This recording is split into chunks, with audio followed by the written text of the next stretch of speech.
He kissed her right there in his office, slow, deliberate, like a man who had never once feared being caught. And why would he? He had spent 15 years making sure everyone around him was too afraid to say a word. But he forgot about the security camera in the hallway. He forgot that his wife had come to surprise him that morning, carrying two tiny shoes that fit in the palm of her hand and a photograph that would have changed everything. She stood at that door for 47 seconds, long enough to hear his laughter, long enough to hear him call her obedient, long enough to understand that the man she had loved, protected, and built her entire existence around had never once seen her as anything more than furniture in a very expensive room. She didn't scream, she didn't cry. She simply turned around and walked out of his life, and took his child with her. If that were you standing at that door, what would you have done? Before we go further, if you're new here, hit that subscribe button right now and turn on your notifications. Stories like this one, raw, dramatic, and deeply human, drop on this channel every week. And when you're done watching, leave a comment telling me what city or country you're watching from. I want to see exactly how far this story travels. Now, let's go back to the morning Vivian Ashcroft's entire world fell apart. She had practiced the words at least 40 times in the bathroom mirror that morning. Not because she was nervous exactly, more because she understood, in the private, wordless way that women who love complicated men often understand things, that what she was about to say would change the architecture of their life together permanently. There would be a before and an after, and she wanted to get the before exactly right. Damien, I need to tell you something. We're going to have a baby. Simple, direct, true. She'd bought the shoes 3 weeks earlier, the moment the second test confirmed what the first one had already told her. They were white, barely the size of her thumb, with a small yellow duck stitched above the toe. She had no idea why she cried in the store. The cashier, a young woman who couldn't have been more than 20, handed her a tissue without a word, like she'd seen this exact kind of overwhelmed joy before and knew it didn't need an explanation. Vivian had gone home, placed the shoes in a small white box, tucked the ultrasound photo inside, and then hidden the box in the back of her closet behind her winter coats. She spent 3 weeks working up the nerve. She told herself it was because she wanted the moment to be right. Their second anniversary seemed right. She'd cooked the night before. A long, careful dinner that took 4 hours to prepare. The kind of meal she knew he would never expect from her because she rarely cooked anymore. Not since they'd moved into the penthouse with its full kitchen staff and its weekly meal deliveries from a Michelin-starred restaurant downtown. But she'd gone to the market herself. She'd burned the first batch of his favorite sauce and started again without calling anyone for help. The apartment had smelled like garlic and red wine when she went to sleep the night before, and she'd lain awake imagining his face when she gave him the box. She wanted to believe he would cry. She knew Damien Viscari was not a man who cried. In 2 years of marriage, she had never once seen him come close. She had seen him sit across from men who were visibly terrified of him and show less emotion than a man waiting for a bus. She had watched him make phone calls in the middle of the night, speaking in a low, controlled voice that carried no fear and no hesitation, and hang up without explaining where he was going or when he'd be back. She had stopped asking where he went after the first 6 months, but she had also seen him, once, just once, stand at the window of their bedroom on a Sunday morning watching the street below, and there was something in his face in that moment that she had never been able to forget. Not grief, exactly. More like a man who was watching something he wanted from behind a wall he had built himself and couldn't figure out how to climb back over. She'd made him coffee that morning without asking. He'd taken it without looking at her. But his hand had found hers on the counter briefly before he let go. She had held that moment for 2 years like a pressed flower in a book. Fragile, slightly faded, but proof that something real had once existed. That was the Damien she was going to tell about the baby. The one at the window. The one who held her hand for exactly 3 seconds before the mask came back. She took the white box from the back of the closet, put it in her bag, and took a car to his building at 9:47 in the morning. The lobby of Viscari Holdings occupied the entire ground floor of a 42-story building in the financial district, and it was designed specifically to make people feel small. Vivian had felt it the first time Damien brought her here 2 years before their wedding. The ceilings too high, the marble too pale. The security guards too still and too watchful. Everything calibrated to communicate the same message. You are a visitor here, and we will decide how long you stay. But she had learned, over time, how to walk through that lobby like she belonged in it. She nodded at the front desk. The woman there, a new hire Vivian didn't recognize, started to reach for the visitor log before the head of lobby security, a quiet man named George who had worked for Damien for 11 years, stepped in and shook his head slightly. George gave Vivian a small, careful smile. "Good morning, Mrs. Vescari." "Good morning, George." She adjusted her bag on her shoulder. "Is he in?" "He's in a meeting," George paused. "But I think he's almost done." Something about the way he said it made her glance at him more carefully. But George's face had already gone neutral again, the practiced neutrality of a man who had survived a decade in Damien Viscari's orbit by learning precisely when to look away. She took the private elevator to the 41st floor. The executive floor was quieter than usual. That should have been the first thing she noticed. On a Tuesday morning, there should have been at least 4 or 5 members of Damien's inner staff visible, his legal counsel moving between offices, his personal assistant coordinating schedules, the low, constant hum of serious work being done by people who were very well paid to make it look effortless. Instead, the hallway was almost empty. One junior associate she recognized hurried past her with his eyes on his shoes. He said nothing, didn't even acknowledge her. She walked toward Damien's office at the end of the corridor, the white box in her bag, the practiced words still arranged in the right order in her mind. She was 15 feet from the door when she heard it. Laughter. Not Damien's, but his laugh was rare enough to remember, a short, dry thing that he gave up reluctantly. This was a woman's laugh. Light. Familiar. Comfortable in a way that laughter between colleagues is never quite comfortable. Vivian slowed. She was 10 feet from the door when she heard Damien's voice. Low. Warm in a way she recognized from very specific moments. Moments she had believed were private, reserved for her. She was close enough to see that the door was not fully closed.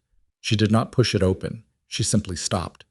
The gap between the door and the frame was maybe 3 inches. More than enough. She saw Elena Voss first, Damien's executive assistant, a woman Vivian had always made a deliberate point of being polite to, of treating with respect, of never making feel like a subordinate even though, technically, she was. Elena was laughing at something, her head tilted back, one hand resting on Damien's desk like she had placed it there 10,000 times. Then she saw Damien step toward her. Then she saw him kiss her. It was not accidental. It was not ambiguous. It was slow and deliberate and completely without shame, the act of a man who had done this enough times in this room that he had completely stopped thinking about the door. Vivian's hand found the wall next to her without her telling it to. She should have left immediately.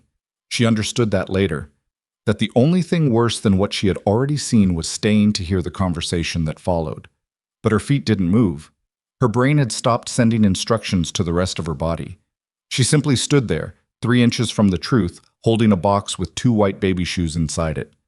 "You know she's going to be at the anniversary dinner tonight," Elena said, pulling back, her voice carrying that particular quality of someone who has grown comfortable enough to say the things she used to only think. "Are you actually going to sit through the whole thing?" Damien's voice, when he answered, was flat and almost bored. "It's dinner. I'll survive 2 hours." She probably cooked something. She probably did. She's very... Elena seemed to search for the word. Devoted. She's very obedient. Something shifted in Damien's tone. Not cruelty, exactly. Something more practiced and more devastating, the sound of a man describing a piece of furniture he found convenient. She doesn't ask too many questions. She doesn't make scenes. She makes the family look stable, which is what the family needs to look like right now. A pause. She's useful. Vivian's hand tightened on the wall. Elena laughed again, quieter this time, a little mean around the edges. God, she'd be devastated if she knew. Damien said nothing. He didn't have to. 47 seconds. That was how long Vivian stood at that door. She counted them later when she was sitting in the back of a cab heading toward the highway, because she needed something concrete to hold on to while everything else was dissolving. She did not cry at the door. She did not make a sound. She did not push the door open and make him see her standing there with the box in her hands. And there was a part of her later that was grateful for that, because it meant she left that building with the only thing she still had left. Her dignity, intact, carried quietly out in both hands like something rescued from a fire. She walked back down the hall. She pressed the elevator button. She waited the 11 seconds it took to arrive. She stepped inside, faced the closing doors, and watched her reflection in the polished metal. A woman in a blue dress holding a bag with a white box inside, standing perfectly still, falling apart in total silence. The cab driver asked her where she wanted to go. She sat there for a moment that was slightly too long. He turned around to look at her. "Ma'am?" "The waterfront," she said. "Please." She didn't know why she said that. She had no plan at the waterfront. She had no plan anywhere. The plan she'd carried into that building that morning had been disassembled molecule by molecule in 47 seconds, and what was left in its place was something cold and crystalline and very, very clear. She opened her bag and took out the white box. She held it in her lap the whole ride, her thumbs running across the lid without lifting it, the way you might hold something you're not ready to put down but can't yet bring yourself to open again. The driver didn't try to make conversation. She was grateful for that too. At the waterfront, she got out and walked to the railing above the water.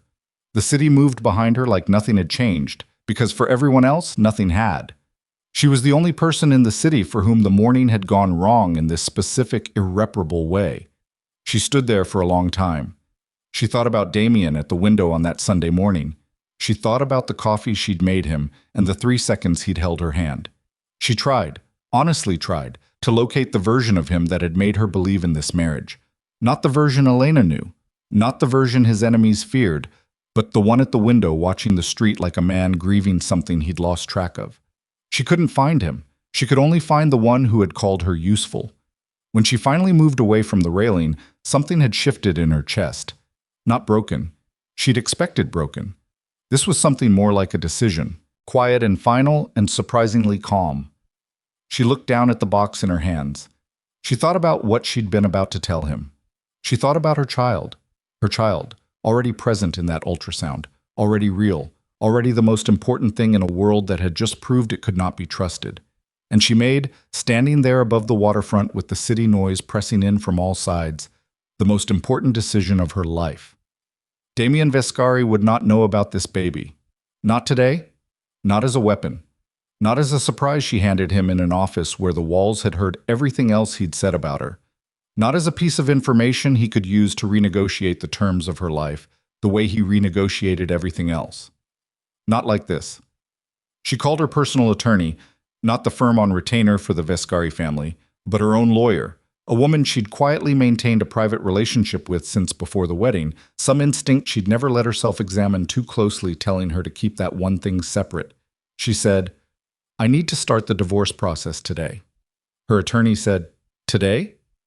"Today," Vivian said, "and I need to move my assets before the end of the week." There was a brief silence.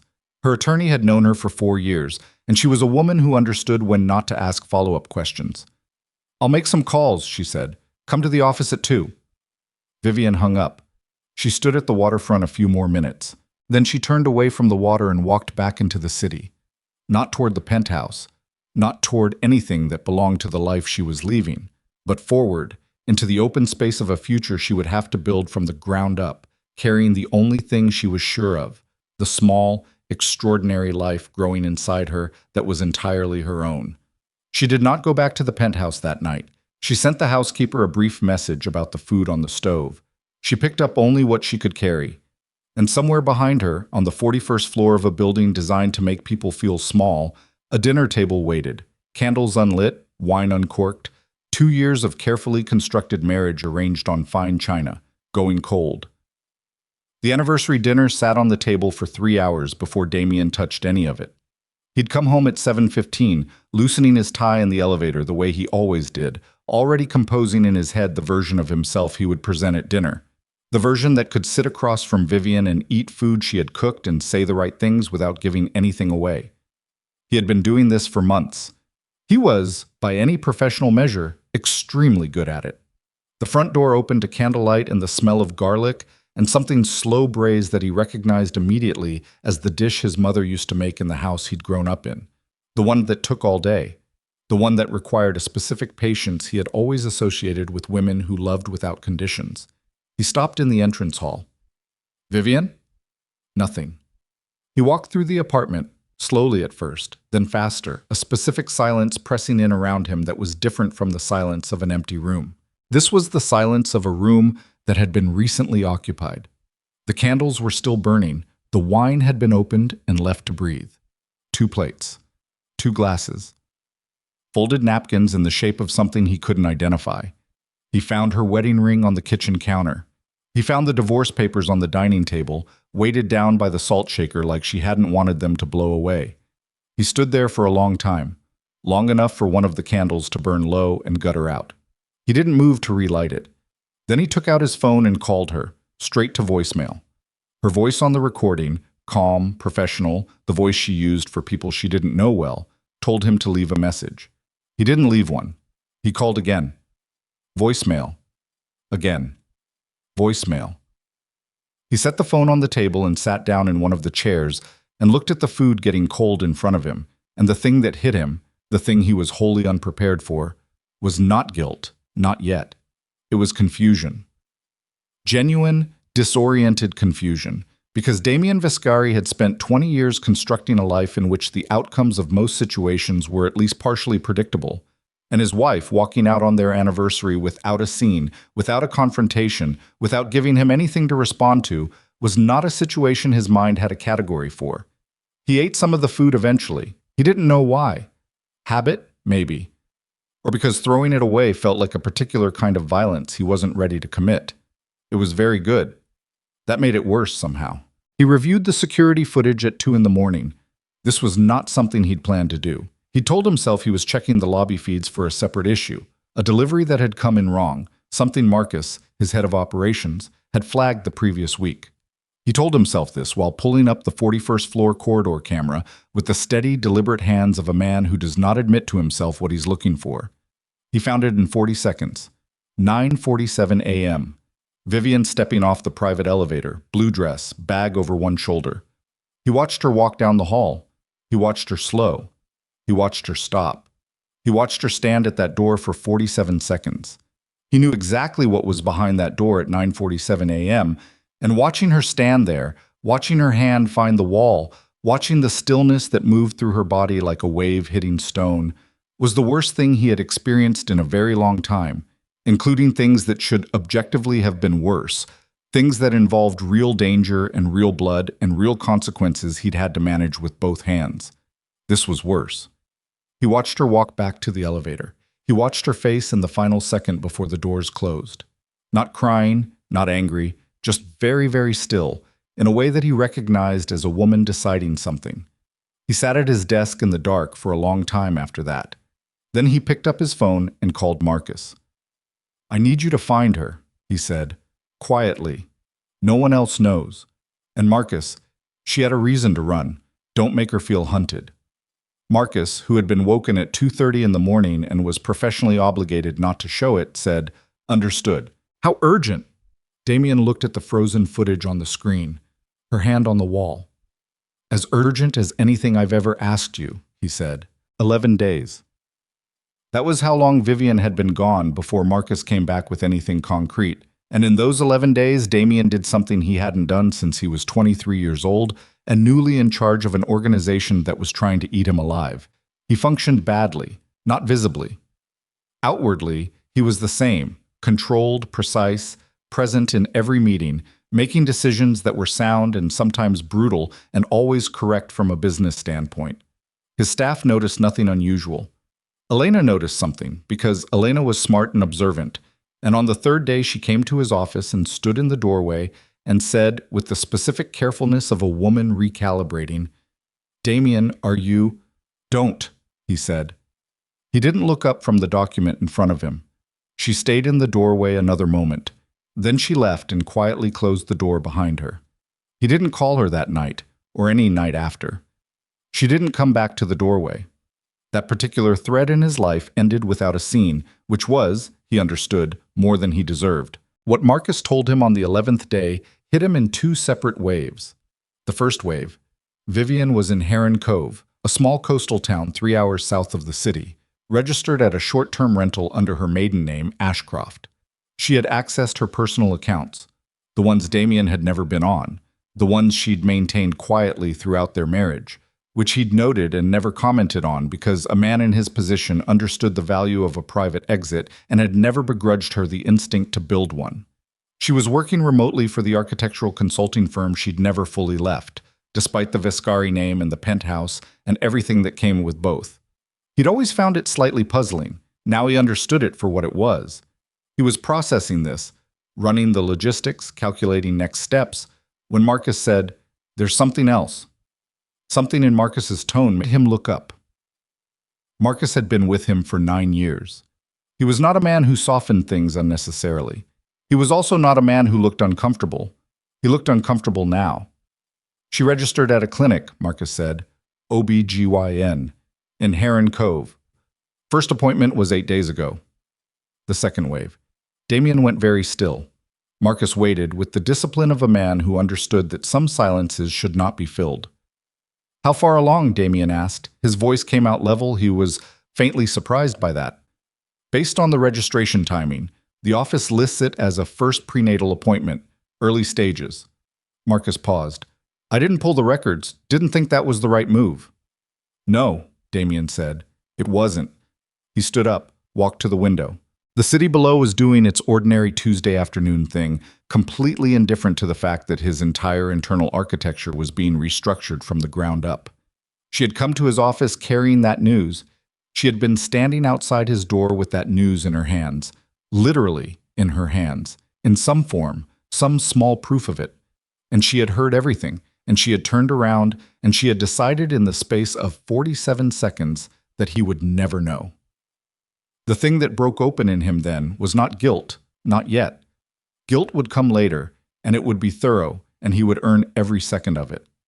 What broke open first was something rawer and more animal, the understanding of exactly what he had lost, and exactly how specifically, exactly how personally he had driven it away.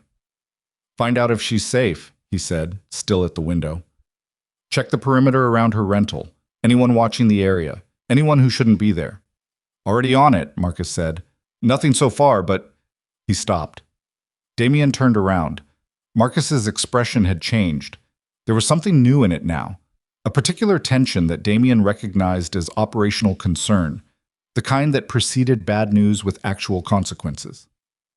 "There's a name that's come up in the last 48 hours, through one of the southern surveillance channels." "Tell me." "Roman Caldera's people have been running enhanced information sweeps. More than usual. The focus seems to be personal assets, family members, soft targets." Marcus met his eyes. "It might be routine. Caldera runs these checks periodically."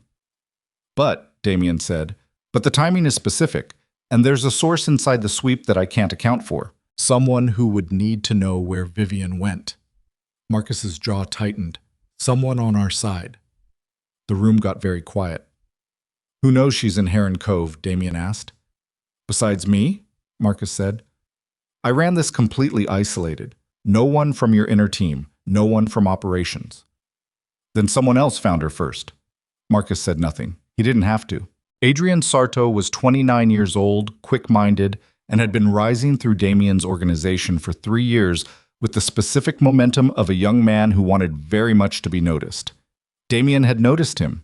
He'd brought him into the inner circle 8 months ago. Trusted him with logistics, with communication, with the kind of mid-level sensitive information that you only give to people you've assessed carefully. He had apparently assessed this one wrong. It took Marcus 6 hours to build the picture, and when he laid it out on Damien's desk, phone records, financial transfers, cross-referenced with 3 separate incidents over the past 8 months, where information had moved from Damien's inner circle to Roman Caldera's network faster than it should have. Damien looked at it for a long time without speaking. "How long?" he finally said. "At minimum 8 months, possibly longer." "And Vivian's location?" "Appears to have moved across within the last 72 hours, Marcus said. "Along with—" He hesitated. "Along with her medical registration. Someone pulled it." Damien stood up so fast the chair moved. "He gave Caldera her pregnancy." Marcus didn't answer because the answer was already in the documents on the desk, and saying it out loud wouldn't make it more or less true. Damien picked up his phone, put it down, picked it up again. He wanted to call Vivian, desperately, in a way he hadn't wanted anything in years. But he understood with absolute clarity that a phone call from him, right now, would do exactly one thing: tell her that he knew where she was. And she would run again. She would run somewhere he couldn't find her, and this time she'd be running with Roman Caldera's organization already in possession of her location and her most vulnerable secret. "Get me to Heron Cove," he said. "Tonight. Small team. 2 cars maximum. No one who's been in contact with Adrian in the last 3 months." "There's one more thing," Marcus said. Damien looked at him. "Adrian knows we've been asking questions. He's been in the building today, came in for a regular check-in." Marcus's voice was flat, careful. "He doesn't know we've traced it to him yet. But he's smart. If he feels the temperature shift, he'll warn Caldera." "Yes." Damien thought for exactly 4 seconds. "Bring him in, quietly. Put him somewhere comfortable. I don't want him spooked. I want him contained. Tell him it's a briefing on the Caldera situation." The specific dark irony of that sentence moved across his face and was gone. "Don't move on him until I've cleared Heron Cove." Marcus nodded once and left. Damien stood in his office and looked at the city he had spent 20 years controlling, and understood, with a clarity that felt almost physical, that none of it, not the buildings, not the money, not the fear that moved in front of his name like a weather system, meant anything against the image of Vivian standing at that door with her hand on the wall. He grabbed his jacket and walked out. The drive to Heron Cove took 2 hours and 40 minutes at the speed they were driving. Damien sat in the front passenger seat of the lead car and didn't talk. The man driving, a quiet veteran named Cole, who had been with him for 7 years, understood that silence was the required condition and maintained it. Halfway there, Marcus called. "We have a problem." Damien's hand tightened on the phone. "Adrian made a call 20 minutes ago. Encrypted line. Took us a minute to flag it. Duration was 40 seconds. "To who?" "One of Roman's mid-level coordinators in the Southern District." Marcus's voice was controlled but tight. "We can't confirm the content, but 40 seconds is long enough." "Is he in custody?" "Team is moving now, 3 minutes out." "It's too late," Damien said. Not angry, just factual. "He's already told them we're moving." He looked at the dark highway ahead. "How far is Caldera's nearest active team from Heron Cove?" A pause while Marcus checked. "Best estimate, 90 minutes, maybe less if they were already repositioning." Damien did the math. "Drive faster," he said to Cole. Cole drove faster. The town of Heron Cove at 11 p.m. was the kind of quiet that cities couldn't manufacture. The deep, unambiguous quiet of a place where people went to sleep at reasonable hours and left their porch lights on and didn't have particular reason to watch the street. Damien registered all of this with one part of his brain, while the other part was focused on the address Marcus had given him and the calculation of distance versus time that had been running since the phone call on the highway. Her building was a converted Victorian 3 blocks from the water. Ground floor apartment, corner unit. She'd chosen well, he noticed. 2 exits. Good sight lines from the main window. Either she'd thought about it, or some buried instinct for self-preservation had made the choice for her. They parked a block away. Damien and Cole walked. The second car held position at the south entrance to the block. Damien's eyes moved constantly. Doorways, parked cars, the dark gap between 2 buildings across the street. He saw the man before Cole did. Dark jacket. Wrong posture for someone just standing on a residential street at 11 p.m. Too still. Weight distributed wrong. Attention moving in the specific pattern of someone watching a specific window, rather than just existing in a neighborhood. Roman Caldera's people had 90 minutes, or they'd been faster. Damien touched Cole's arm once. Cole saw it. They altered course without breaking stride, moving in a wide arc that brought them around the far side of the building while the man across the street was focused on the front. Damien's phone buzzed. Marcus, texting.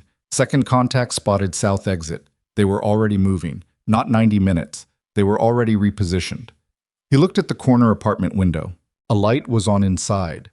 Just one. A lamp somewhere toward the back of the unit, the kind of light you leave on when you've fallen asleep reading, or you're not ready to be in total darkness yet. He looked at the man across the street. He looked at the south exit of the building where a second one was apparently waiting. And he made a decision that, in 20 years of making hard decisions, was among the clearest he had ever made. Not because it was logical, not because it served any strategic interest, but because there was a woman in that apartment carrying his child, and men who intended her harm were already in position, and there was not a single version of any possible future in which he walked away from this street and let that stand.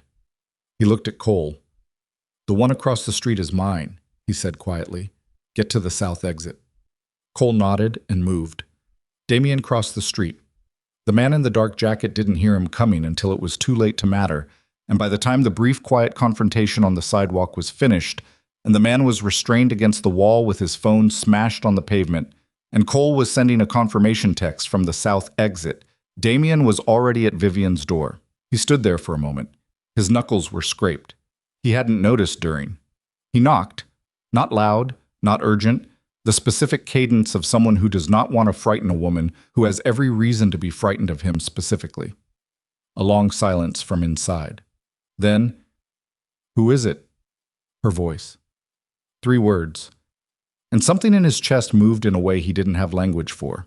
Not relief, not yet, because there were men outside and a conversation inside that he had no idea how to survive, but something adjacent to relief, something that sounded like, "She's here, she's okay, you still have time to not make this worse." He put his hand flat on the door. "It's Damien," he said. "I'm alone, and there are 2 men outside this building who aren't." Silence. "Vivian, I need you to open the door." Another silence, longer this time, the specific silence of a woman deciding how much danger she was already in versus how much danger the door represented, running the math, arriving at an answer that she clearly found deeply unsatisfying. The lock turned.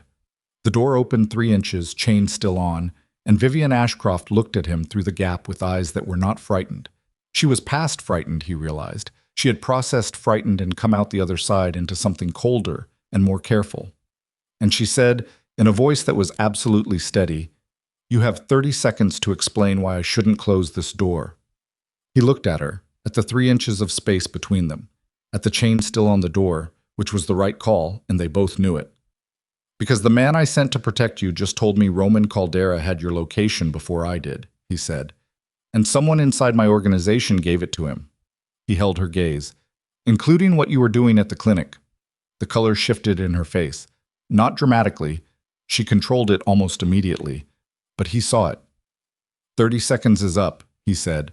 "And I need you to let me in, because Cole can hold the south exit for about 4 more minutes before this becomes a different kind of problem." The chain came off the door. The apartment was small in the way that intentional things are small. Not cramped, but edited. Everything in it had been chosen carefully and recently, which meant nothing in it had accumulated the particular weight of a life built over time. No photographs. No objects that required explanation. A kitchen table with 1 chair pulled slightly out. A half-finished glass of water still on it. A book face down next to the glass with a library sticker on the spine. Damien took all of this in during the 3 seconds it took him to step inside and close the door behind him. Old habit. You read a room before you read the people in it.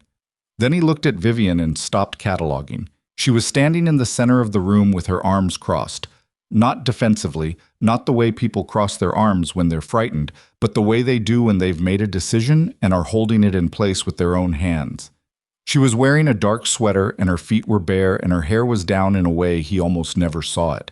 And she looked at him with an expression he had no previous experience of seeing on her face. A kind of cold, absolute attention, like she was watching something she'd already decided she didn't trust and was simply gathering evidence to confirm. "Start talking," she said. He didn't try to manage the conversation. That was the first thing he understood he couldn't do. That every instinct he had for controlling the temperature of a room needed to stay in his pocket tonight, because she would see it immediately, and she was already operating on 0 tolerance. "Someone inside my organization has been feeding information to Roman Caldera," he said. "His name is Adrian Sardo. He's been inside my inner circle for 8 months. I didn't know." He held her gaze. "I found out tonight." "Tonight," she repeated.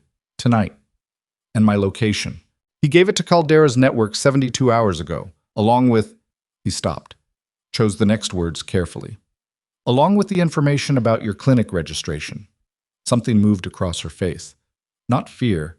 She'd already processed fear, he could tell. This was something closer to fury, The specific fury of a woman who has carefully removed herself from danger and discovered that the danger was better informed than she was. "So Caldera knows I'm pregnant," she said. "Yes. And he sent those men outside because you're leverage." Damien's voice was flat. "If he holds you, he holds me. That's the math." She looked at him for a long moment, the kind of look that takes inventory. "Why would he think he needs leverage over you right now?" "Because Adrian has been selling him information for 8 months, Damien said, "which means Caldera knows things about my operation that I assumed were protected. He's been building towards something, using what Adrian gave him." He paused. "You became the fastest route to the pressure point." The glass of water on the table caught the lamplight. Vivian's eyes moved to it briefly, then back to him. "You knew he was bleeding your organization for 8 months, and you didn't catch it." It was not a question. It was a specific kind of sentence, the kind designed to make a man hear himself from the outside, and it worked. He heard it from the outside, and it sounded exactly as bad as it was. "No," he said, "I didn't." Another silence. His phone buzzed in his pocket. He glanced at it. Cole, texting that the situation outside was holding but wouldn't hold indefinitely. He typed back 2 words and put the phone away. "I need to move you," he said. "Tonight. There's a property 3 hours from here, a farmhouse, off-grid, not connected to anything with my name on it. Cole knows the route. We can be there before 2 a.m. And if I say no, then I stay here and we deal with whatever Caldera sends next from inside this apartment." He looked at her steadily. "I'm not going to force you to do anything. I gave up the right to make decisions for you the moment you left." She flinched, small, barely visible. But he caught it because he was watching for exactly that, the place where his words landed differently than he intended. "That's a convenient thing to say," she said, "when the alternative is 2 men outside." "I know." "You don't get to be the hero here, Damien." "I'm not trying to be." He meant it. He was saying it without strategy or positioning, and he thought she could probably hear the difference, even if she wasn't ready to believe it. "I'm trying to get you somewhere safe. That's the only thing I'm trying to do right now." She looked at him. He looked back. Neither of them moved. Then she went to the bedroom doorway and said, without looking at him again, "Give me 4 minutes." He stood in the center of her small, careful apartment and listened to the sounds of her packing. Efficient, unhurried, the sounds of a woman who had already practiced leaving and knew exactly what mattered. They moved through the town without incident. Cole drove. Damien sat in the back next to Vivian, and she sat against the opposite door with her bag in her lap and her face turned toward the window, and they did not speak for the first 40 minutes. The second car followed at a distance. Marcus had confirmed by text that Adrian was in custody, arrived at the building for his briefing, and walked into a contained situation without understanding it until the door was behind him. He was currently in a room that Damien trusted and talking to no one. Marcus's message had ended with, "He doesn't know you're gone yet. Caldera's people don't either. Window is closing." Damien had responded, "Understood. Hold him. I'll deal with it when I'm clear." He put the phone face down on his knee and watched the dark highway unroll in the headlights. At some point, Vivian said, without turning from the window, "How long has she been working for you?" He didn't have to ask who she meant. "Elena joined the firm 4 years ago," he said. "She came recommended. She's good at her job." "That wasn't what I asked." A beat. 8 months, he said. The same number as Adrian. She clocked it. He saw her jaw shift slightly, saw her put something together. "And you didn't think that was relevant information to have in your house?" she said. "No, I didn't think clearly about what it meant for you. I didn't—" He stopped, started again differently. "I treated our marriage like it was a separate compartment, like what happened in the office didn't enter the house." "But I entered the office," she said quietly. "Yes. With those shoes in my bag." He had nothing to say to that. There was nothing to say to it that wasn't just a man trying to fill a silence that deserved to stay empty. She turned from the window then and looked at him directly for the first time since they'd gotten in the car. Her face in the dark was very still. "I want you to understand something," she said. "I didn't leave because I was humiliated. I left because I heard you describe me to her and I recognized the description. The wife who doesn't ask questions, the wife who doesn't make scenes." She paused. "I'd been becoming that person for 2 years and I didn't see it until I heard you say it out loud." He held her gaze and said nothing, because she wasn't finished. "I'm not going to the farmhouse because I forgive you," she said. "I'm going because there are men who know about my baby, and that is the only thing that matters to me right now. Are we clear?" "We're clear," he said. She turned back to the window. He turned back to the highway. The farmhouse was exactly what Marcus had promised. Off the map in the way that only properties purchased under holding companies and maintained by people who don't ask questions can be off the map.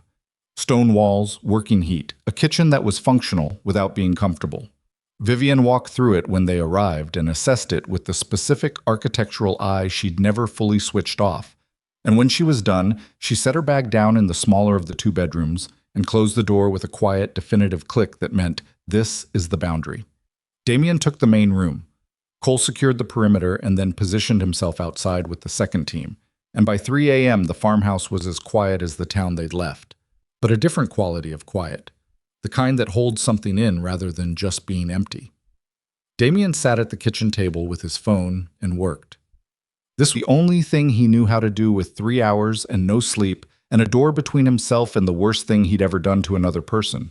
Work and be useful and try to make the situation slightly less dangerous than it currently was. Marcus called at 3:40. "Adrian wants to talk," Marcus said. "He'll talk when I'm ready for him to talk. He's saying there's something you don't know, something specific about Caldera's timeline." Marcus's voice was careful. "He says if you don't hear it tonight, it'll be too late." "He's buying time." "Maybe. But he's scared, Damien. Real scared, not performance scared. And he specifically said—" Marcus paused. "He specifically said it's about the woman." Damien's hand tightened on the phone. "Put him on." A shuffling sound, a door. Then a voice Damien recognized. Young, slightly too smooth, the voice of a man who'd been told he was talented often enough that he'd confused it with being untouchable. It didn't sound smooth right now. "Mr. Vescari." Adrian's voice was thin and tight, the voice of someone who had just spent several hours in a room understanding exactly how serious a mistake he'd made. "I need you to hear me out." "You have 90 seconds, Damien said. "Use them." "Caldera isn't just using her as leverage," Adrian said, the words coming fast and close together. "He's been building a case. He's got documentation, or he thinks he has, that ties your organization to a federal investigation. The investigator who's been running the case for 2 years. He swallowed audibly. "Caldera thinks he can use your wife's pregnancy to flip you, force you to back away from a specific deal that blocks his expansion into the Northern Territory. He doesn't just want leverage. He wants you neutered." A silence. "That's the first thing," Damien said. "What's the second?" Another swallow. "He's not planning to hold her," Adrian said. He was never planning to hold her. That was misdirection.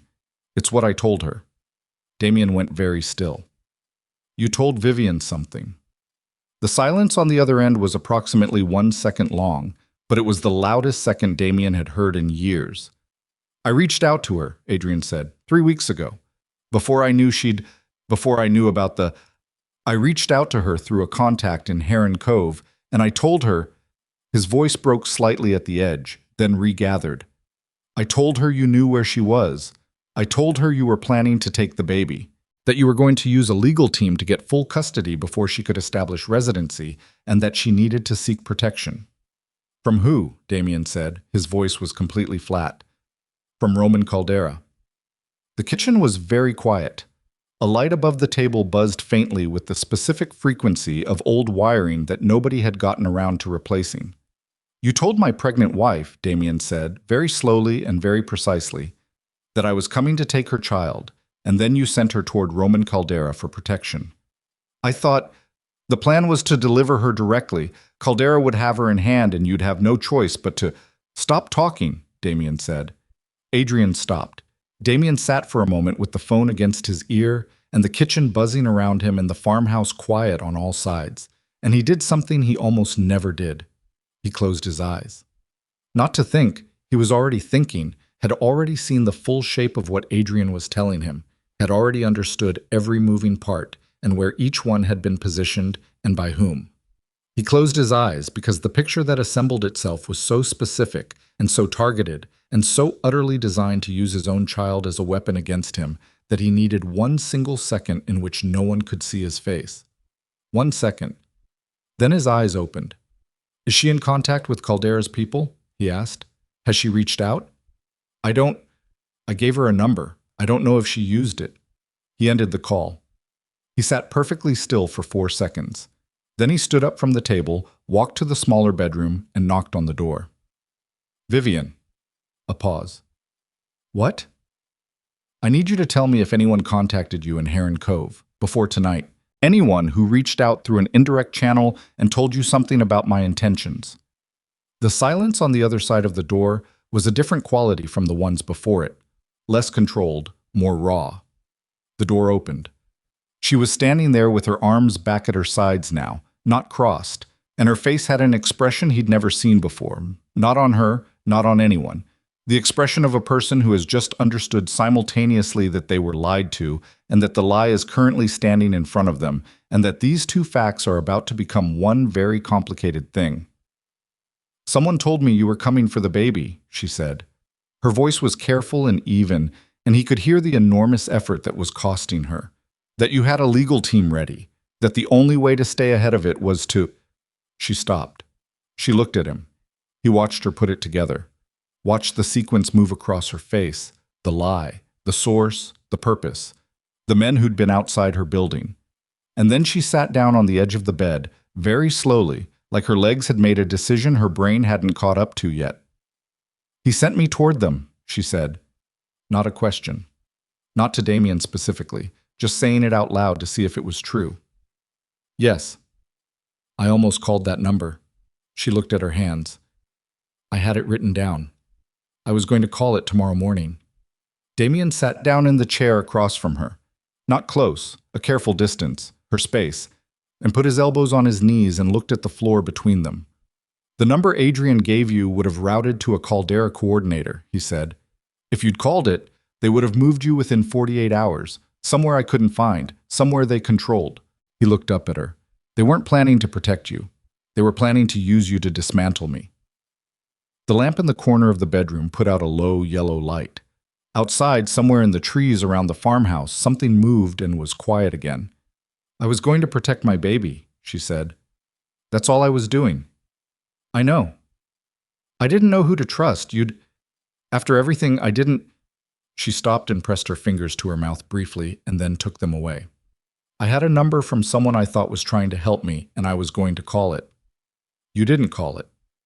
I was going to call it tomorrow. But you didn't call it tonight, he said, and tonight is when it mattered. She looked at him for a long time.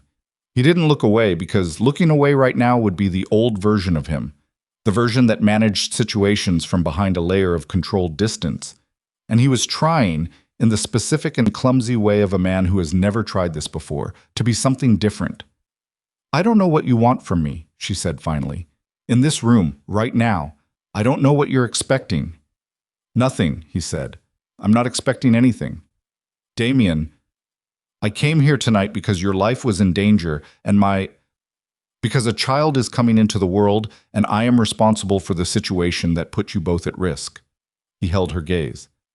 That's it. That's the whole reason. I'm not here to negotiate or persuade or manage you toward a conclusion I've already decided on. I'm here because I failed to protect you from something that came from inside my own house, and fixing that is the only thing I'm focused on. She looked at him, her hands still in her lap, tightened once and then released. The baby is a girl, she said. He didn't speak. I found out last week. She looked at the wall to his left. Not away from him, just slightly sideways, the direction people look when they're saying something they haven't said out loud before. She's healthy. Everything is measuring correctly. The doctor said she's exactly where she should be. Something happened in his chest that he had no previous name for. Not joy. Too early, too much wreckage between him and that word. Not grief. Something that lived in the narrow space between those two things, the specific feeling of a door opening onto a room you didn't know was there. A girl, he said. Yes. He put his hands flat on his knees and looked at them. His knuckles were still scraped from the sidewalk outside her building, he noticed. The skin had dried now, pulling slightly. What's her name? He asked. Then immediately, you don't have to tell me that. A pause. I haven't decided yet, she said. I've been thinking about it. I keep changing my mind.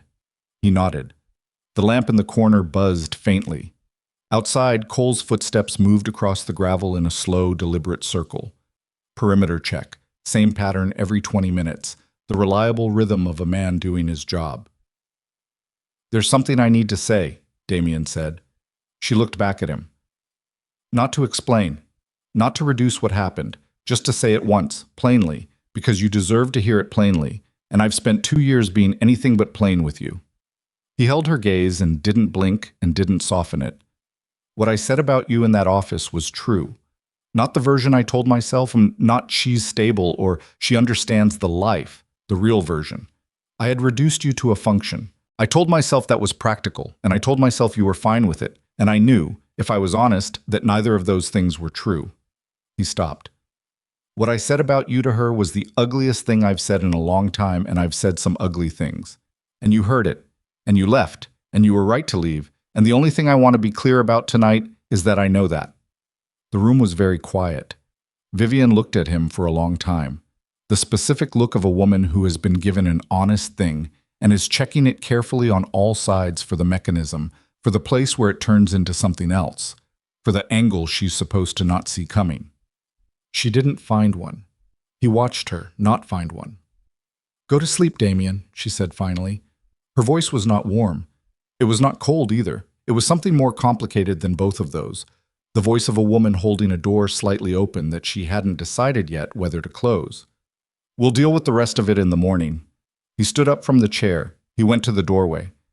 "The lock on this door works," he said, without turning around. "I checked when we arrived." "I know," she said. "I checked before you did." He went back to the kitchen table and sat down with his phone and the buzzing light and the cold cup of coffee Cole had made at some point and left without comment. And he did what he always did when the situation required him to be still, and there was nothing left to manage. He waited. But it was different from every other time he had waited for something in his life, because this time there was nothing on the other side that he could predict or control or bargain toward, and for the first time in 20 years, he understood that this was not a problem to be solved, but a consequence to be lived, one careful, unguaranteed day at a time. Starting now, starting tonight, in a farmhouse kitchen with scraped knuckles and a cold cup of coffee, waiting for a morning that he had not yet earned the right to call his own. His phone lit up on the table. Marcus. 4 words. "Adrian is talking. Everything." Damien picked up the phone, and in the bedroom down the short hall behind a door with a working lock, a woman who had rebuilt herself from the inside out in 11 days lay in the dark with one hand resting on her stomach, and the daughter she hadn't named yet moved. The first time, a flutter so small it might have been imagined. And Vivian held her breath and felt it again, and this time she was certain, and something cracked open in the careful structure she'd spent 11 days assembling, not breaking it, just letting in light, just enough, one small flutter's worth at a time. Marcus talked for 40 minutes straight. Damien sat at the kitchen table with the phone pressed against his ear and his free hand flat on the wood surface, and he listened to 8 months of damage get laid out piece by piece in the specific clinical way that Marcus delivered bad news.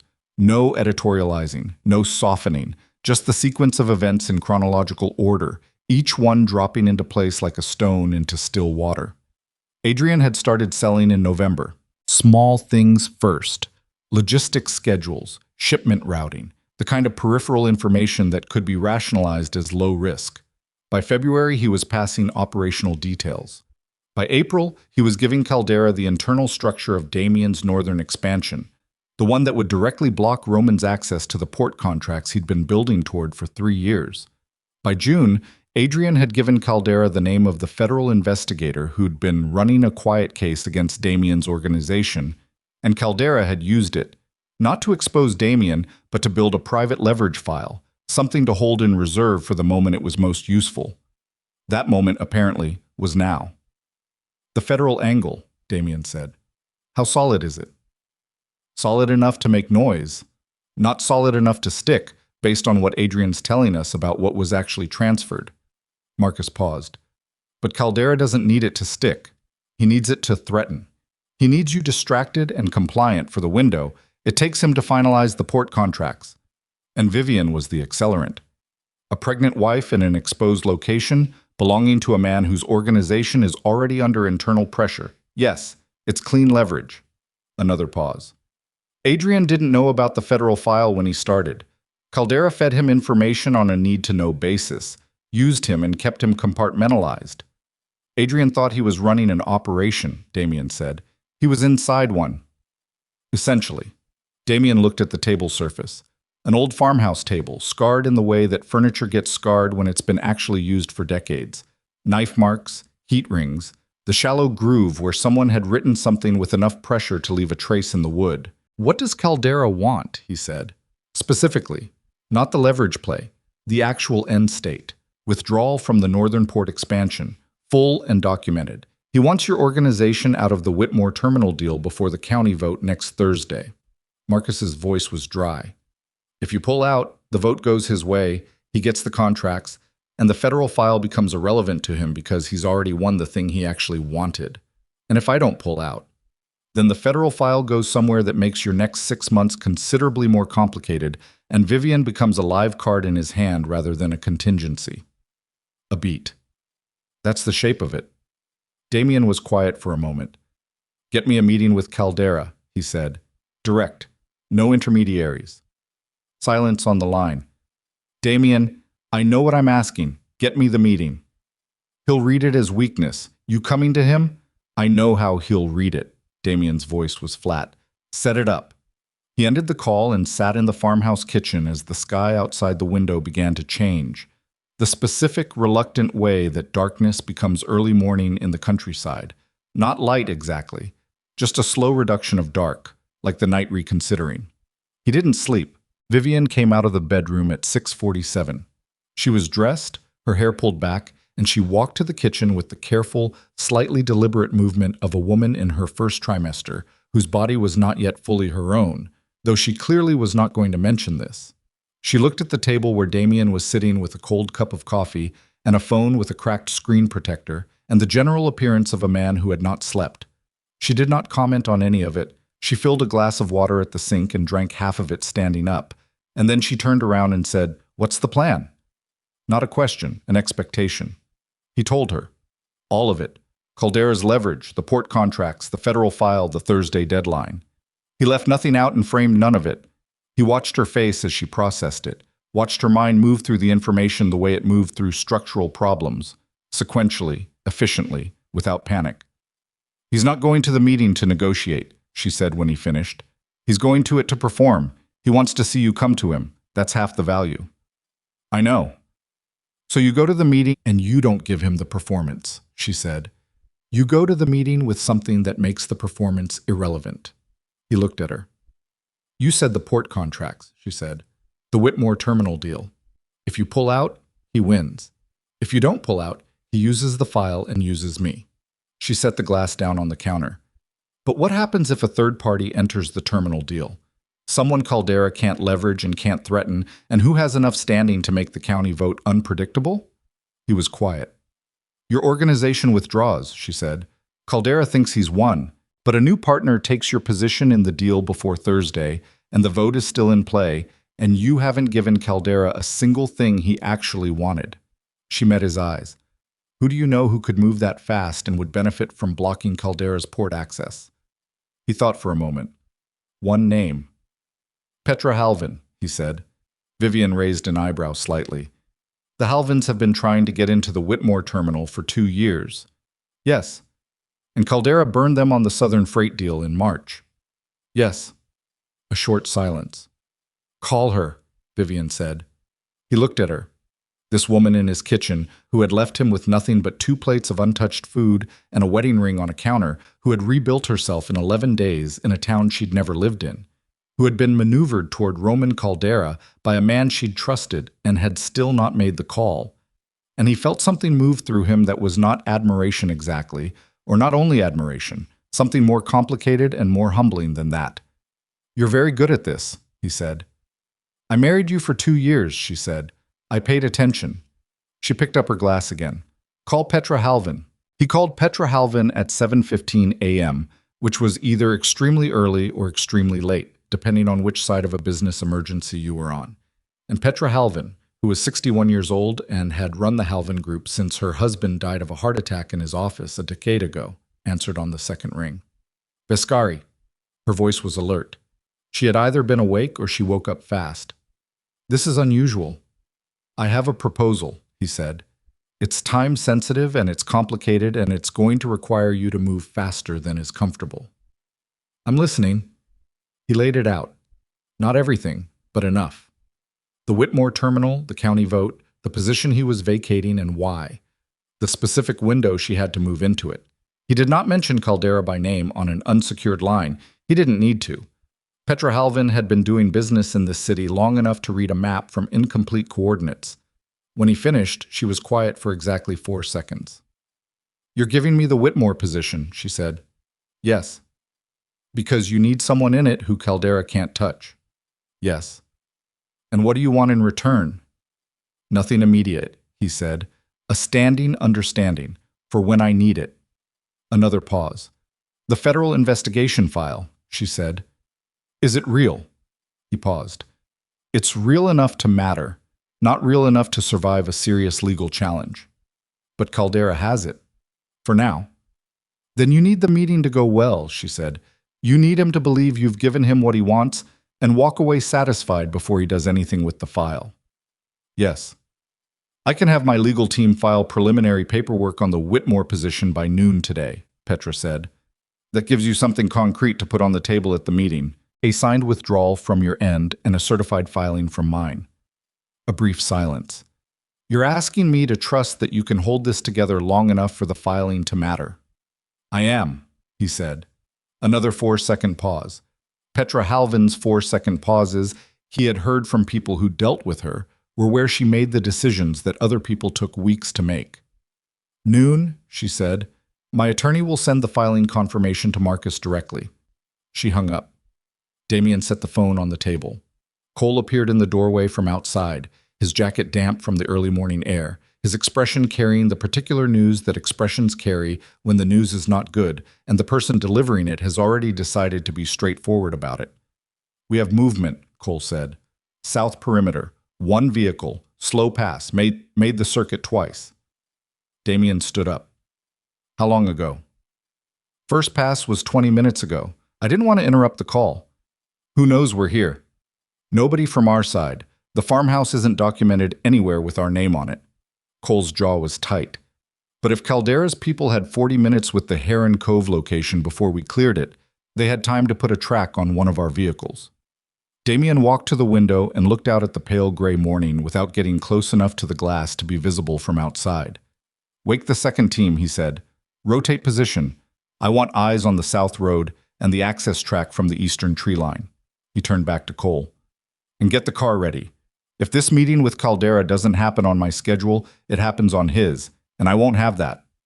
Cole moved.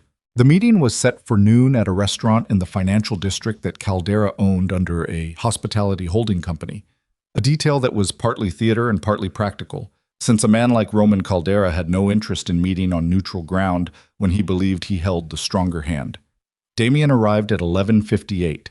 He had left Vivian at the farmhouse with Cole and the second team and strict instructions about the 3 routes out if the situation deteriorated, and she had listened to all of it and then said, with the same carefully level voice she'd been using since Heron Cove, "Don't do anything that makes the situation worse."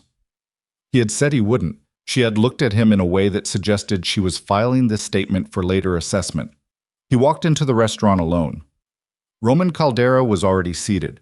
He was 54, thick through the shoulders, with close-cropped gray hair and a face that had the specific, unhurried quality of a man accustomed to being waited for. He was drinking coffee and reading something on his phone when Damien approached the table, and he did not look up immediately. Another piece of theater, the casual power of a man who makes his opponent stand for an extra moment. Damien sat down without waiting to be invited. Caldera looked up then.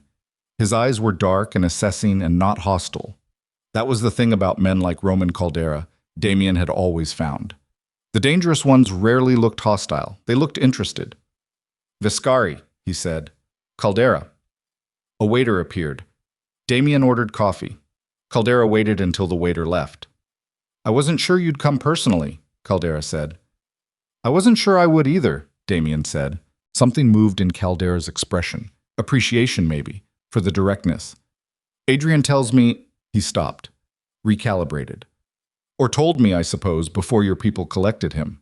He told me you were the kind of man who doesn't walk into rooms he hasn't already controlled.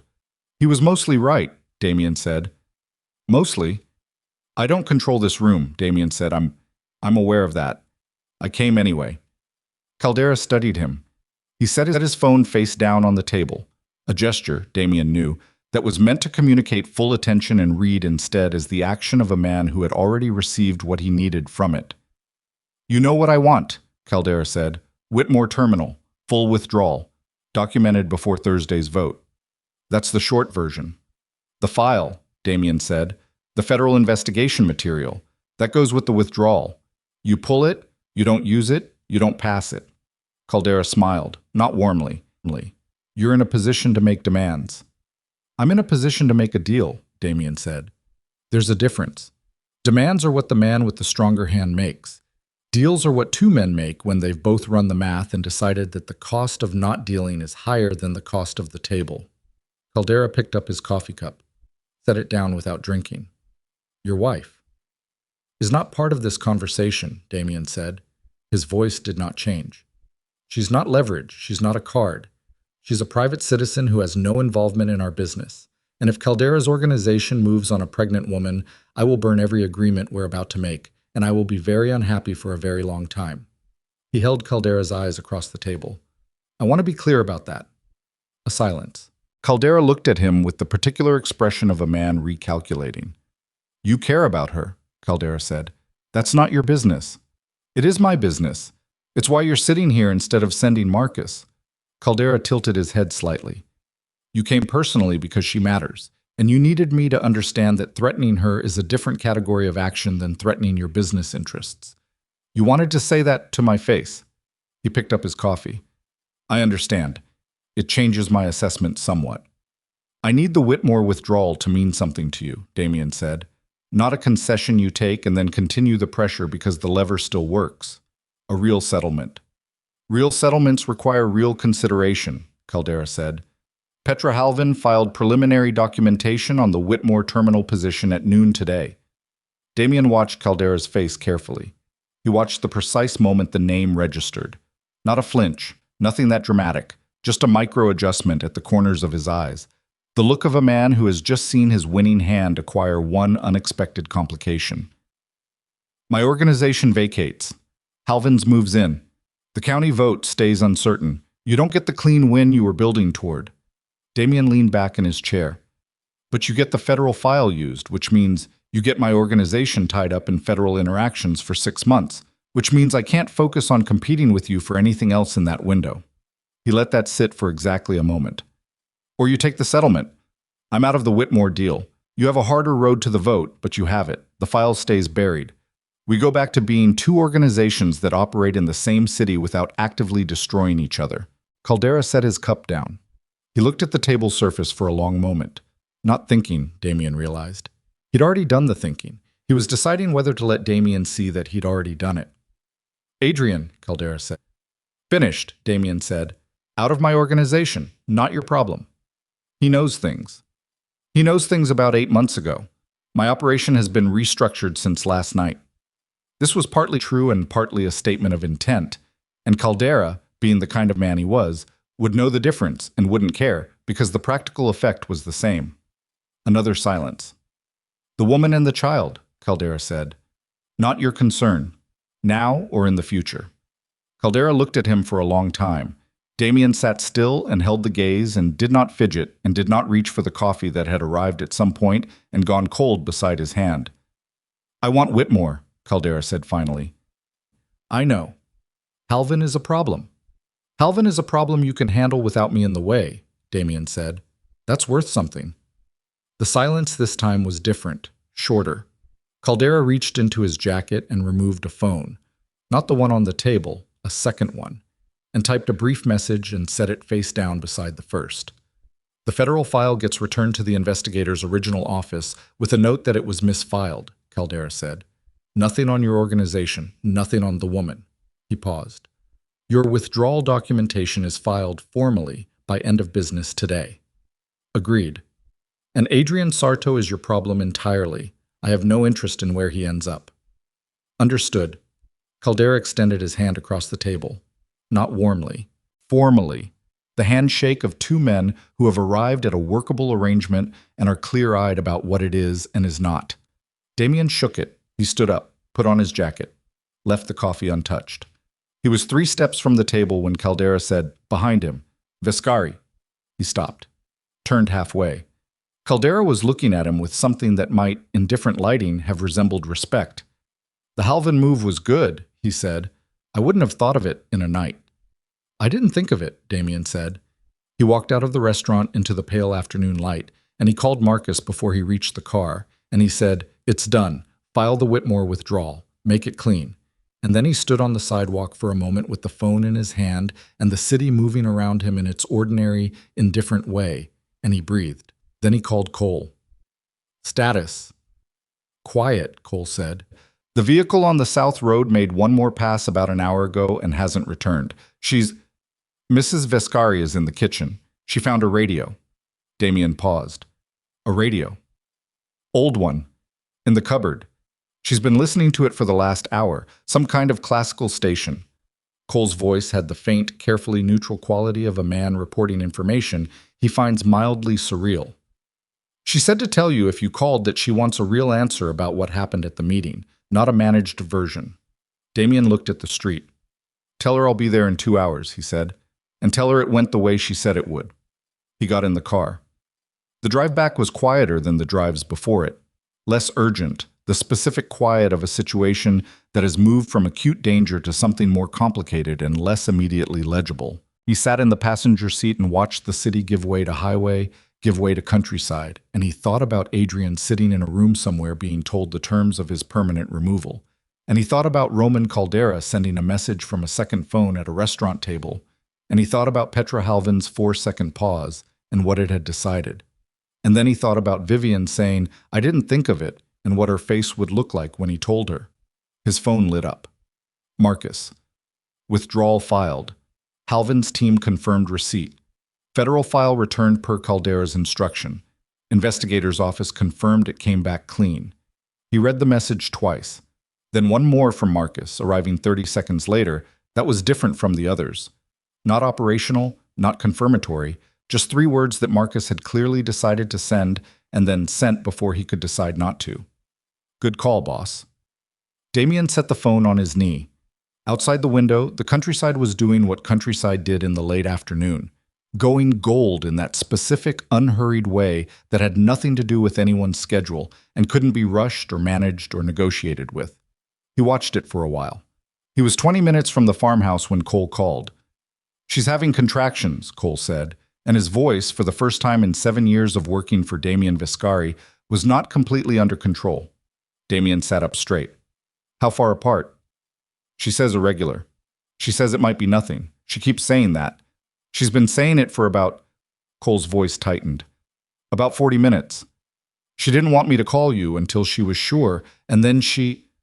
A muffled sound, Cole moving, a door. She's asking for you. She's not panicking, but she's asking for you, and she's been asking for about 10 minutes, and I didn't... How far is the nearest hospital? Damien said. His voice came out level. He did not know how. 32 minutes. Get her in the car, Damien said. Now. Not when I get there. Now. I'll meet you en route. He leaned forward toward the driver. Turn around. We need to intercept Cole's vehicle heading toward Mercy General. Find the fastest route. The car was already turning. Cole, he said into the phone. Yeah. Is she scared?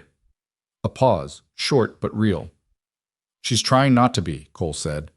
Damien's hand tightened on the phone. Tell her I'm coming, he said. Tell her... He stopped. The words he wanted to say were not words he had rights to yet, not words that had been earned or given or agreed upon, and he knew that, and he sat with that knowledge in the turning car on the late afternoon road and made himself find the version that was true without being a claim. Tell her I'm coming, he said again. Tell her she's not alone. He heard Cole relay it, heard the faint background sound of Vivian's voice responding, couldn't make out the words, couldn't tell the tone. And then Cole came back on and said, she said okay. A breath. She said okay, and she said to drive fast. The car was already driving fast. The farmhouse disappeared behind them and the road opened up ahead, and the last of the afternoon gold was going gray at the edges, and somewhere on a parallel road a car was moving toward Mercy General with his daughter still 3 weeks from her due date, and the woman he had failed and was trying to become worthy of sitting in the back seat telling herself she wasn't scared, and Damien Viscari, who had spent 20 years being afraid of nothing, was afraid of every single second between now and the moment he could see her face. The contractions were 12 minutes apart by the time Cole got her into the car, and 7 minutes apart by the time they reached the highway, and Vivian sat in the back seat with her hand pressed flat against the window glass, not for support, just to feel something solid and cold and real, and told herself with the specific discipline of a woman who has spent the past 3 weeks rebuilding herself from the inside that this was manageable, that her body knew what it was doing, that 37 weeks was early but not dangerously early, that the statistics were on her side. She told herself all of this, and it helped approximately 40%. The other 60% was just the contractions, arriving and receding like something enormous and indifferent, and the dark road outside the window, and the fact that she was in the back of a car driven by a man she'd known for 4 days, heading toward a hospital she'd never been to while the father of her child was somewhere on a parallel road driving toward her from a direction she couldn't see. Cole drove without speaking, which was the right call. Her phone was in her hand. She'd been looking at it for 10 minutes without calling anyone. Her mother was in Phoenix, which was 4 hours by plane. Her closest friend Dara was in the city, the real city, not this one, and would get on a train immediately if Vivian called her, but the train took 2 hours and 20 minutes, and that math wasn't useful right now. Her attorney, who was the person she'd called when everything fell apart 3 weeks ago, was not the right call for this specific moment. The contraction that arrived at the 40-minute mark was different from the others. Not more painful, exactly. More present. More insistent. The kind that required her full attention rather than just most of it, and she breathed through it the way the pamphlet from the clinic had described, and the pamphlet was technically correct. And also the pamphlet had been written by someone who had not been in the back of a moving car on a dark highway at the specific intersection of early labor and everything else. When it passed, she looked at her phone. She called Damien. He picked up before the first ring finished. "I'm 11 minutes out," he said immediately. "Cole's route and mine converge at the Route 9 junction. We'll be at the hospital at the same time." "Okay," she said. "How far apart?" 7, maybe 6 now?" She kept her voice even. "It might still stop. It's probably—" "Vivian." "What?" "Stop telling yourself it might stop," he said. Not unkind, just direct, in the way that cut through the 40% helping story she'd been constructing. "Let it be what it is." She looked at the window. Her reflection looked back at her. Hair loose, one hand still on the glass, a woman who had packed a bag in 4 minutes in a coastal town, and then packed it again in 3 minutes in a farmhouse, and was now in a car having apparently forgotten to account for this particular contingency in any version of her very careful plan. "I forgot to pack the hospital bag," she said. A pause. "I know," he said. "I had it at the apartment, the real apartment, before—" She stopped. Another contraction building at the edges. Not arrived yet. "I had it packed for a month. It had the specific brand of socks the clinic recommended, and a playlist, and—" "I'll get you socks," he said. "Whatever brand. That's not the point." "I know it's not the point." The contraction arrived. She breathed. He stayed on the line and said nothing, which was exactly the right thing to do, and she noticed it even through the contraction, filed it somewhere she could access later. When it passed, 6 minutes, she said. "I see Cole's car," he said. "I'm right behind you." She turned and looked through the rear window and saw headlights, closer than she expected. "Drive faster," she said. "Cole," Damien said, presumably into a different phone. "Speed up." The car sped up. Mercy General's emergency entrance was lit the way hospital entrances are lit at night, aggressively, comprehensively, the kind of light that makes no concessions to the hour or to how anyone feels about arriving under it.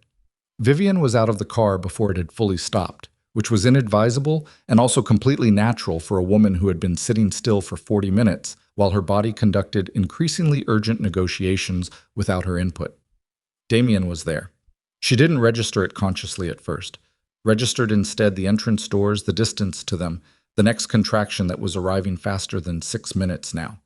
Then his hand was at her elbow, not gripping, just present, and she didn't pull away because there was no available bandwidth for decisions about what his hand meant right now. They moved through the entrance together. The intake nurse, a compact woman in her 50s with the specific unflappable energy of someone who has seen every possible version of this situation, looked up and assessed them in approximately 3 seconds. "First baby?" "Yes," Vivian said. "How far apart?" 5 minutes, maybe less." The nurse was already moving. "Dad, you're with me after we get her settled. Right now you stay close and stay quiet." She looked at Damien with the particular directness of a woman who has delivered this speech to a great variety of men and has learned that clarity is the fastest route to compliance. Damien said, "Understood." The nurse looked at him for 1 extra second, something in his face or his bearing apparently warranting the extra second, and then moved. The room they put her in was ordinary in the way that hospital rooms are ordinary, and Vivian was grateful for it. She had spent 3 weeks in careful, chosen spaces, the coastal rental, the farmhouse, the back of cars. And there was something almost relieving about a room that was simply functional, that had been designed for exactly this purpose and no other, that expected nothing from her except what her body was already doing. A nurse whose name tag said Brenda set up the monitoring equipment with the practiced ease of someone who has done this 10,000 times. And the fetal heartbeat filled the room, steady, fast, completely indifferent to all circumstances except its own. And Vivian lay back against the raised bed and listened to it, and something in her chest released a tension she hadn't known she was holding. "She's good," Brenda said, checking the readout. "Heart rate is excellent. A little early, but her stats look strong." "She's been strong," Vivian said, "the whole time." Brenda smiled. "A real one, not the professional kind." "They usually are. Tougher than we give them credit for." She adjusted a cable. "Your husband is outside. You want him in?"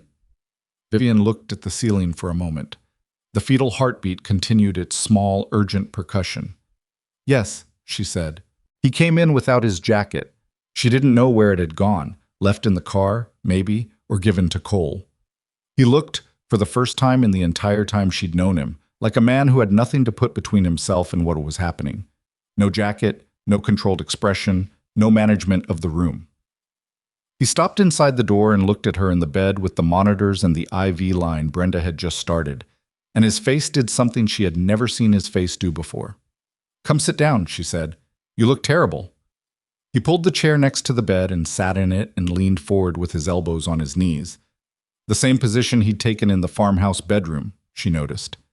Maybe it was the position he defaulted to when he was trying to be present without taking up too much space. "The meeting," she said. "Tell me." "It worked," he said. "The Halvin move. Caldera took the settlement. Federal file is returned, withdrawal is filed, his people stand down." She absorbed this. He didn't push back on Petra Halvin.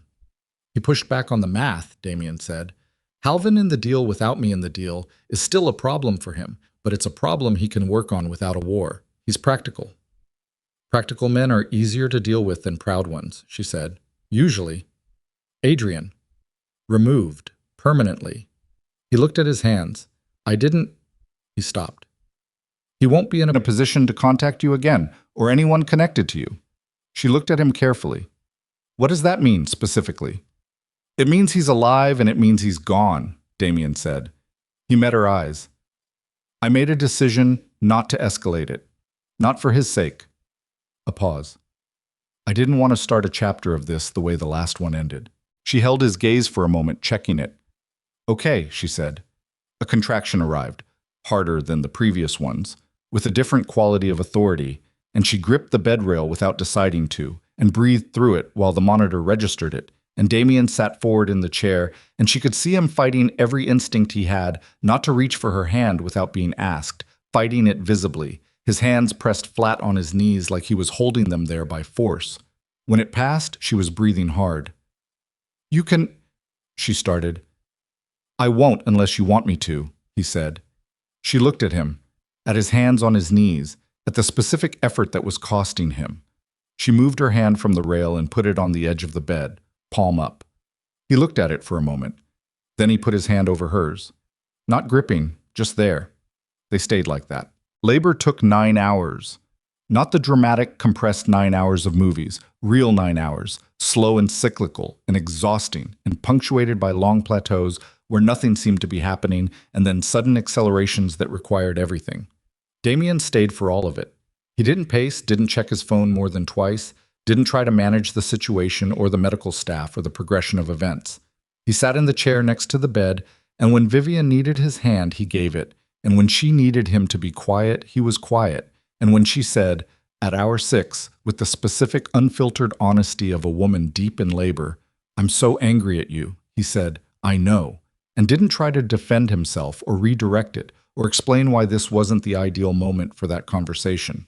She looked at him after that, red-faced and exhausted and still sharp-eyed in the way she was always sharp-eyed, and said, "That was the right answer." "I've been working on right answers," he said. "Don't push it." He didn't push it.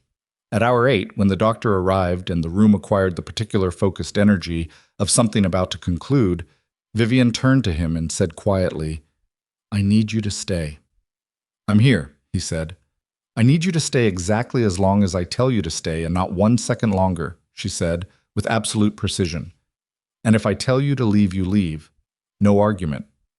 "No argument," he said. She looked at him one more second. Then she turned back to the work at hand, which was the most important work she had ever done and which required, for the next 47 minutes, every single thing she had. Their daughter arrived at 6:14 in the morning, 7 minutes after sunrise. She weighed 6 pounds, 2 ounces. She cried immediately, a small, indignant sound, the sound of someone who has opinions about the transition she's just been required to make. And Vivian laughed, which surprised her because she had expected to cry, and instead she laughed.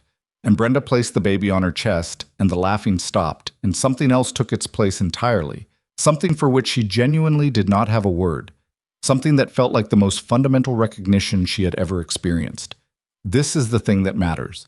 This has always been the thing that matters, and I would have burned every other thing to the ground to get here. She held her for a long time.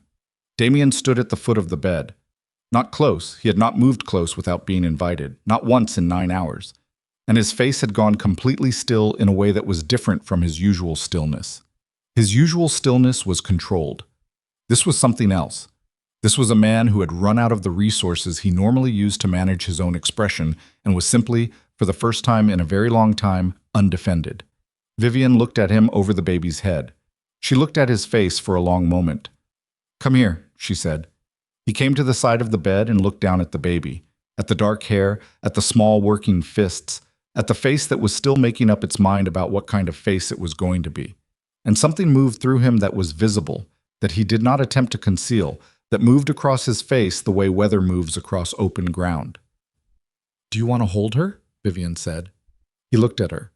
His voice, when it came, was not steady. "I don't—" "Yes." A breath. "Yes." She transferred the baby carefully. He took her with the specific, terrified carefulness of someone handling something they understand to be the most important thing they have ever held, both hands, his whole attention, the rest of the world simply ceasing to exist. The baby made a small sound. His face broke open. Not dramatically, not the way it would happen in a film with a score designed to tell you what to feel. It just moved. Something in it that had been held in one position for a very long time shifted, and he stood there holding his daughter with tears running down his face without any apparent awareness that this was happening, looking at this small, improbable person who had just arrived in the world and was already, in her complete indifference to everything about his reputation and his power and the careful architecture of his life, the most honest thing he had encountered in years. Vivian watched him. She watched him for a long time, with the specific attention she had given the window of his face on that Sunday morning 2 years ago, the man watching the street from behind a wall he had built himself. She had held that image for 2 years like evidence of something. She looked at him now and understood that it had been evidence, just not of what she'd thought, not of hidden love that would eventually surface, evidence of a man who had walled off the part of himself that was capable of being known, and who had not understood what that cost until the cost came due all at once, in a hospital room in a city he'd driven 3 hours to reach in the middle of the night. "What's her name?" he asked. His voice was wrecked in the specific, non-terrible way that voices get wrecked by things they can't contain. "Nora," Vivian said. She had decided it somewhere in hour 7, the way decisions sometimes arrive, not chosen so much as recognized. Nora Ashcroft. He absorbed this. The name, the surname, the thing the surname meant. Nora, he said quietly. To the baby, not to Vivian, just trying it out, seeing how it fit. The baby opened her eyes for approximately 3 seconds, dark, unfocused, looking at nothing and everything, and then closed them again. He sat down in the chair with her carefully and held her and said nothing, and Vivian let him. The hospital discharged them after 2 days.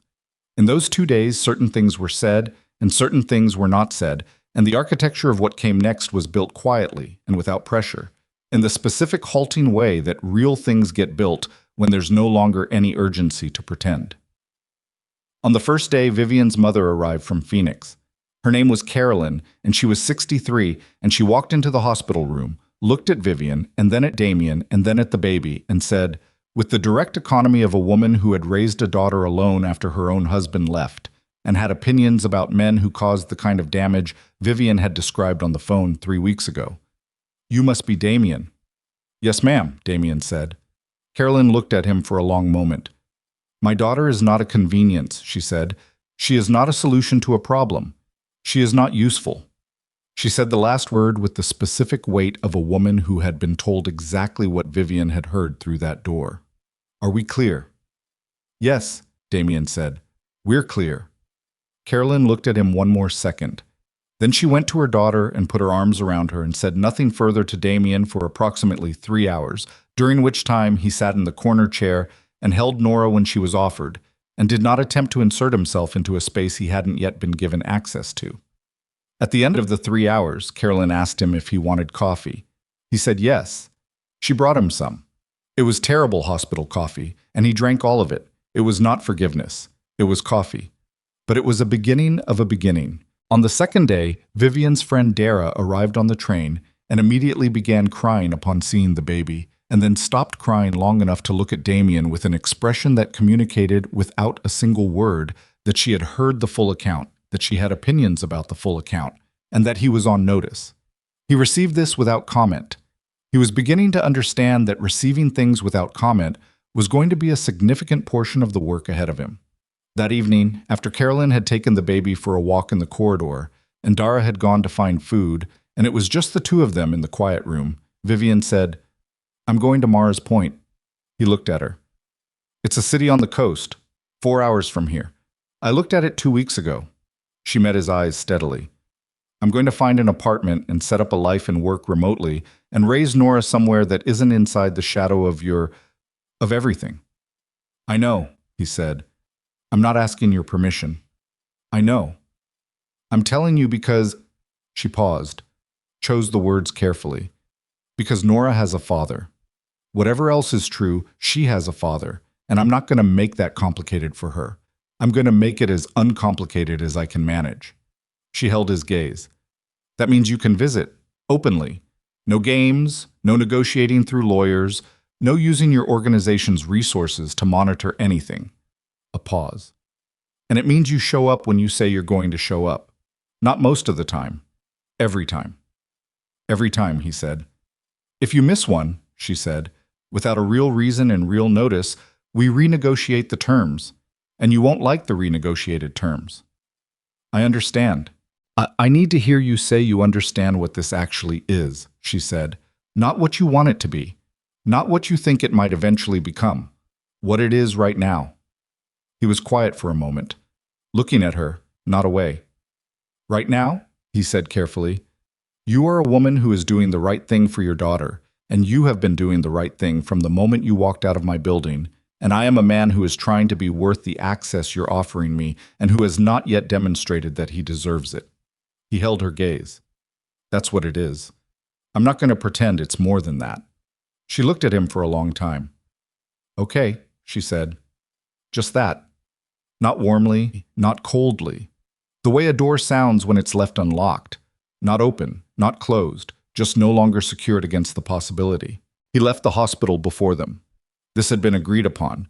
Carolyn and Dara would take them to the apartment Vivian was borrowing from a colleague for the transition, and Damien would not be part of that day. That day was not his. He understood that. He stood in the hospital parking garage next to the car Cole had brought, and he called Marcus. "How's the operation?" he said. "Stable," Marcus said. "The Whitmore thing is settled. Halvin's team moved fast. They're already in discussions with the county." A pause. "Adrian's out. His access codes are dead. His contact network has been flagged. He won't resurface in any operation connected to us." "The federal investigation." "The file came back clean, like Caldera said. The investigator, I had someone run a quiet check. He never received anything. Caldera was holding it as paper leverage, not active." Marcus's voice was dry. "He never intended to use it. Just needed you to believe he would." "It worked," Damien said. "It did." Marcus paused. "And Elena?" Damien had not thought about Elena in 48 hours. He was aware of this. "What about her?" "She submitted a resignation 2 days ago, effective immediately." Another pause. "She left a note for you. I have it if you want it." "No," he said. "Send her severance. Full terms, plus 6 months. Don't make her fight for it." A brief silence. Marcus, processing. "That's generous?" "She didn't do anything wrong," Damien said. "She was in a situation I created and she made her own choices inside it, but the situation was mine." He looked at the concrete wall of the parking garage. "Send the severance." "Understood," Marcus said. He ended the call. He sat in the car for a while without telling Cole to drive. Cole, who had been navigating the particular waters of this situation for 4 days with the steady, uncomplaining competence that made him invaluable, waited without comment. "I need to find an apartment in Mara's Point," Damien said eventually. Cole turned around in the driver's seat. "Not to be near her," Damien said. It's not that. I'm not going to impose." He thought about how to explain it. "She's 4 hours away and I told her every time. That means I need to be able to move when she needs me to move." He looked at the garage ceiling. "I'm not going to run my life from a place that makes me 4 hours late for everything that matters." Cole looked at him for a moment. "I'll find something," Cole said. "Nothing connected to my organization's accounts," Damien said. "Personal, private." Cole nodded and turned back to the wheel. The car moved out of the garage and into the morning, which had the clear, washed quality of early days in early fall. Light that hadn't fully committed to warmth yet, air that still remembered the night before. Damien rolled the window down slightly and let it come in. 3 weeks later, on a Tuesday morning, he drove to Mara's Point. Vivian had called 2 days before. Not warmly, not yet, but directly, which was its own form of progress, and said that Nora had a follow-up appointment at the pediatric clinic, and that Carolyn was flying back to Phoenix the following week, and that if he wanted to visit that week was available. He said he'd be there Tuesday. He arrived at the address she'd given him at 9 in the morning with a bag from a bakery she hadn't asked for and a stuffed rabbit he'd bought at an airport shop that he was already second-guessing. The apartment was on the 3rd floor of a building 2 blocks from the water. There were plants in the window. He didn't know if she'd bought them or if they'd come with the place, but there were plants in the window, and the sight of them, for reasons he couldn't have fully explained, did something to him that he decided not to examine too closely. He knocked. He heard her footsteps, the sound of someone moving carefully with something in their arms, the specific rhythm of a woman carrying an infant. He had already learned to recognize it. The door opened. Vivian was in a gray sweater with her hair up in a practical way, and a small milk stain on the left shoulder that she clearly had not noticed yet, and she was holding Nora in the crook of her arm, and she looked at him with that same careful, assessing look she'd been using since the farmhouse, checking all the sides of it. Nora looked at him with the dark, unfocused intensity of a 3-week-old who is processing the concept of faces. "You brought a rabbit," Vivian said. "It's probably too young for a rabbit," he said. "She can't even hold her own head up." "I know, I bought it anyway." A very small pause. "Come in," she said. He came in. The apartment was small and carefully arranged, and it smelled like coffee and the particular indefinable smell of a new baby, and there were books on the table and a baby blanket on the couch, and a breast pump on the kitchen counter that she had apparently decided not to move before he arrived, which he understood as a statement about whose space this was and took in stride. He set the bakery bag on the counter and the rabbit on the table, and then put his hands in his pockets, which was the position of a man waiting to be told where he was allowed to stand. "Sit down," she said. "You don't have to hover." He sat on the couch. She sat in the chair across from him with Nora and adjusted her hold, and Nora made a small, comprehensive sound of opinion and then settled. "The apartment's good," he said. "It is," she said. "The clinic is 4 blocks away. There's a market on the corner. It's quiet." She looked at him. "I slept 8 hours last week, all at once. That's 2 nights ago she was up every 90 minutes, she said. "So don't congratulate me." "I wasn't going to." "You were about to." He was. He closed his mouth. She looked at him for a moment. That look, still taking inventory, still checking all the sides. Then she looked down at Nora. "She's been watching the window," she said. "In the morning, when the light comes in. She watches it like she's working something out." A small pause. "It's very—" She stopped. "What?" he said. She looked up at him.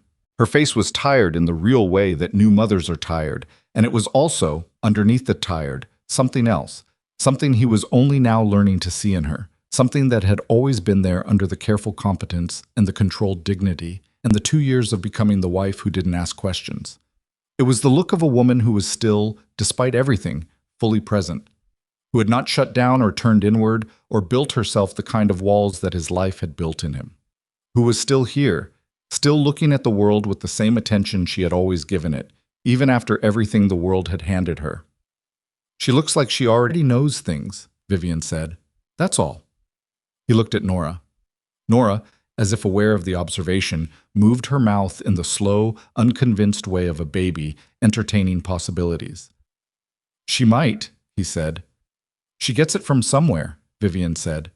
And there was something in her voice, not warmth, not yet, but the shadow of warmth, the direction warmth comes from, that made the room feel slightly different than it had 20 seconds before.